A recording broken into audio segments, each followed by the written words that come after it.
కురుక్షేత్ర యుద్ధంలో అర్జునుడు, భీష్ముడు, కర్ణుడులాంటి మహాయోధులు పోరాడారు. కాని ఈ యుద్ధాన్ని మొదటినుంచి చివరి వరకు చూసిన ఒక వ్యక్తి ఉన్నాడు.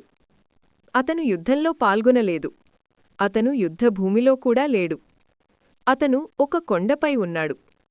కాని ఆశ్చర్యమేమిటంటే అతను తల మాత్రమే ఉంది. ఆ తల ఎవరిది? అతనే బర్బరికుడు. బర్బరికుడు భీముడి మనవడు.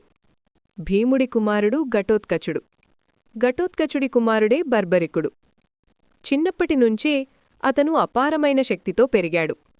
యుద్ధవిద్యలో అతను అసాధారణ ప్రతిభ చూపించాడు. అతని తల్లి అతనికొక పాఠం చెప్పింది. ఎప్పుడూ బలహీనుల పక్షంలో నిలబడాలి అని. ఈ మాట బర్బరికుడి జీవితాన్ని మార్చింది. బర్బరికుడు శివుణ్ణి ప్రార్థించాడు. అతని భక్తికి సంతోషించిన శివుడు అతనికి 3 అద్భుతమైన బాణాలిచ్చాడు. ఆ బాణాల శక్తి ఏమిటంటే, ఒక బాణం శత్రువులను గుర్తుపెట్టుకుంటుంది, రెండో బాణం మిత్రులను గుర్తుపెట్టుకుంటుంది, మూడో బాణం శత్రువులందరినీ ఒక్క క్షణంలో నాశనం చేస్తుంది. అంటే 3 బాణాలతోనే ఏ యుద్ధాన్నైనా ముగించగల శక్తి అతనికొచ్చింది. కురుక్షేత్ర యుద్ధం ప్రారంభమవుతుందని తెలుసుకున్న బర్బరికుడు యుద్ధానికి వెళ్లాలని నిర్ణయించాడు. కాని అతనొక ప్రతిజ్ఞ చేశాడు. యుద్ధంలో ఎవరు బలహీనంగా ఉంటారో నేను వారి పక్షంలోనే పోరాడుతాను అని. ఈ మాట వినడానికి చాలా గొప్పగా అనిపిస్తుంది.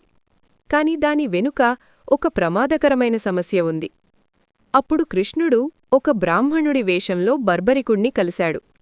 కృష్ణుడడిగాడు, "నువ్వు యుద్ధంలో ఎవరి పక్షంలో పోరాడుతావు?" అని. బర్బరికుడు సమాధానం చెప్పాడు, "బలహీనుల పక్షంలో." అప్పుడు కృష్ణుడు అర్థం చేసుకున్నాడు. ఒకవేళ బర్బరికుడు యుద్ధంలోకి దిగితే ఏం జరుగుతుందంటే, మొదట కౌరవులు బలంగా ఉంటారు. అప్పుడతను పాండవుల పక్షంలో పోరాడతాడు. పాండవులు బలంగా మారితే అతను కౌరవుల పక్షంలోకి మారతాడు. ఇలా చేస్తూ చేస్తూ చివరికి యుద్ధంలో మిగిలేది ఒక్క యోధుడే. అదే బర్బరికుడు. కృష్ణుడు అతని శక్తిని చూసి ఒక దానం అడిగాడు.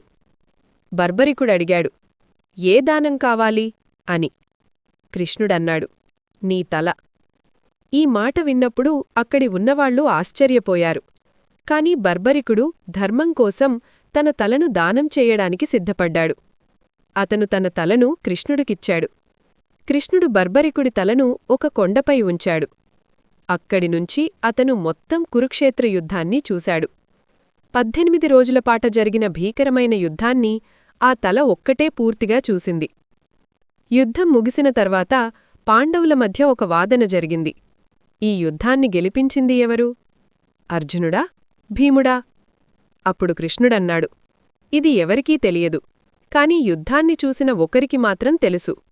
అతను బర్బరికుడి తల దగ్గరికి వెళ్లాడు. కృష్ణుడడిగాడు, "ఈ యుద్ధాన్ని గెలిపించింది ఎవరు?" బర్బరికుడు సమాధానం చెప్పాడు, "నేను చూసింది ఒక్కతే. ప్రతి యుద్ధంలో కృష్ణుడి సుదర్శన చక్రం శత్రువులను నాశనం చేస్తోంది. ఈ యుద్ధాన్ని గెలిపించింది కృష్ణుడి దివ్యశక్తి" అన్నాడు. బర్బరికుడి కథ మహాభారతంలో ఒక గొప్ప సందేశం చెబుతోంది. కొన్నిసార్లు అత్యంత శక్తివంతమైన యోధుడికి యుద్ధంలో పాల్గొనే అవకాశం రాకపోవచ్చు. కాని అతని త్యాగం చరిత్రలో చిరస్థాయిగా నిలుస్తుంది.